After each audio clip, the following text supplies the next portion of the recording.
है, तुम तीनों की चटनी बनाकर खाने में बड़ा मजा आएगा।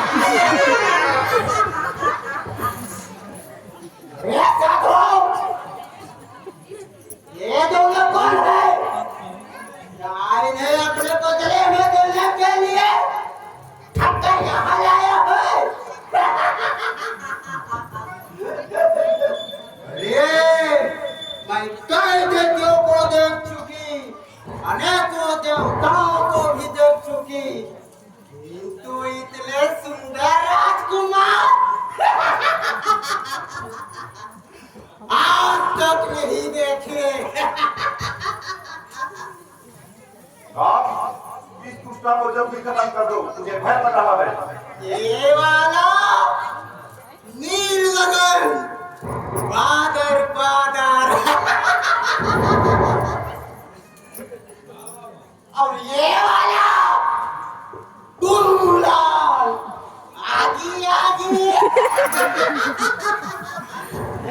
ऐसे सुंदर पदार्थों को ना तो खाते बनता है ना छोड़ते हैं।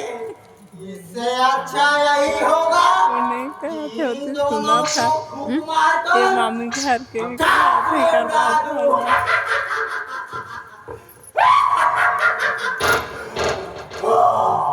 राम, इसे जल्दी खत्म कर दो, मुझे भय पड़ रहा है। यह दुष्ट एक स्त्री है, इसे मारने में शायद दोष लगेगा। नहीं राम, इसे मारने में कोई दोष नहीं लगेगा, क्योंकि इतिहास और शास्त्र में नारीवर के कई उदाहरण पड़े पड़े हैं। विरोचन की पुत्री दीर्घाजीवा को इंद्र ने मारा, तो प्राचार्य की माता को साक्षात नारायण भगवान ने खत्म किया। ऐसे ही कई उदाहरण पड़े पड़े हैं। मूल बात यही है कि ब्राह्मणों का शत्रु स्त्री हो चाहे पुरुष, उसे मारने में कोई धर्म नहीं होगा, बल्कि धार्मिक कार्य माना जाता है। अतः इसे मारने में तुम्हारी कीर्ति बढ़ेगी। आपकी आज्ञा सुधार्य है ना? कह रही थी कि फूंक कर आकाश में उड़ा देगी। अरे तो क्या? हाँ हाँ, फूंक कर आकाश में उड़ा देना, पर याद रखना मैं कोई साधारण ब्राह्मण या मुनि नहीं हूँ जो खा जाएगी। आज ही तो अच्छे से पाला पड़ा है। अच्छा, तो तुम ही अपने को पीठों में गिनती करता है। ठीक है, तो आपको तेरे हार मात को खाने में बड़ा मजा आएगा।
बताती है इतने दिनों तक दीपक मार्य को ग्रहण कर मारती थी और खाती थी, तब बड़ा मजा आता था।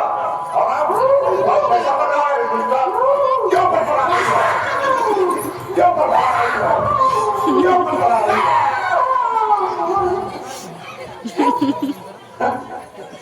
नहीं हो इस बात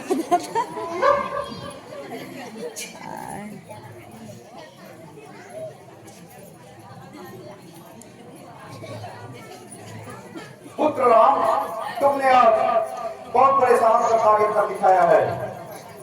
शाबाश शाबाश।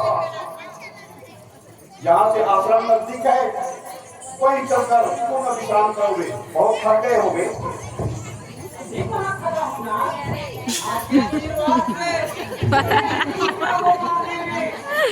अच्छा है। अच्छा पुत्र, मेरे पास दो चार कुछ अमरनाथ है, उन्हें तुम दोनों ग्रहण करो, भविष्य में काम आएंगे। यह आपकी महान कृपा होगी मुनिवर। इसके लिए ये देखो कर वो कैमरा में कर देना। देख तो इधर नहीं हवा ये अमरनाथ है, इसके बाहर को ब्रह्मा, इंद्र, कुबेर आदि पूजा नहीं कर सकते। लो इसे ग्रहण करो। लक्ष्मण तुम भी रखो।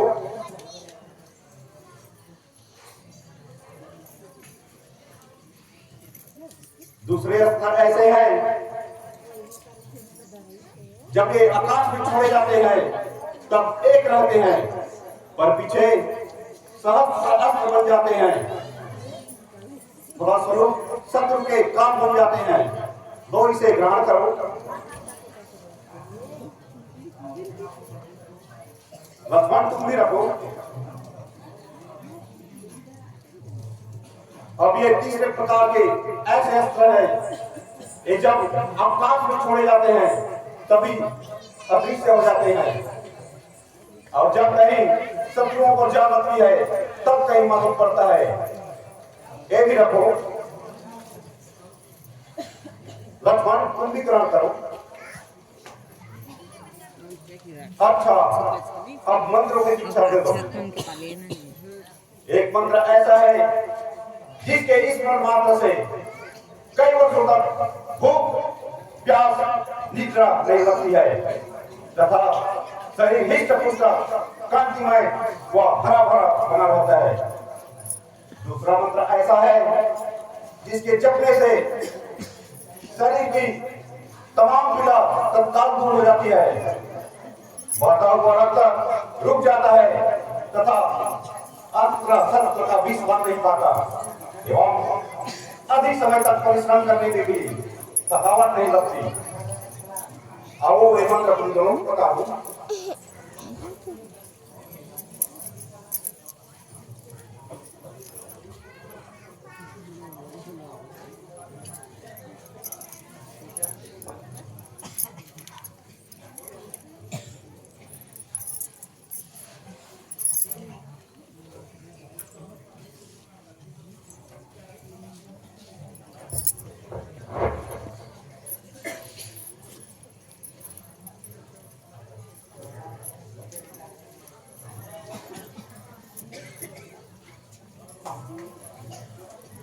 अच्छा पुत्र, अब यहाँ से हमारे आश्रम कुछ ही दूरी पर है। ऋषिगण हमारे राह देखते होंगे। जो आज्ञा प्रभु। हम दोनों भाई तैयार हैं। हाँ,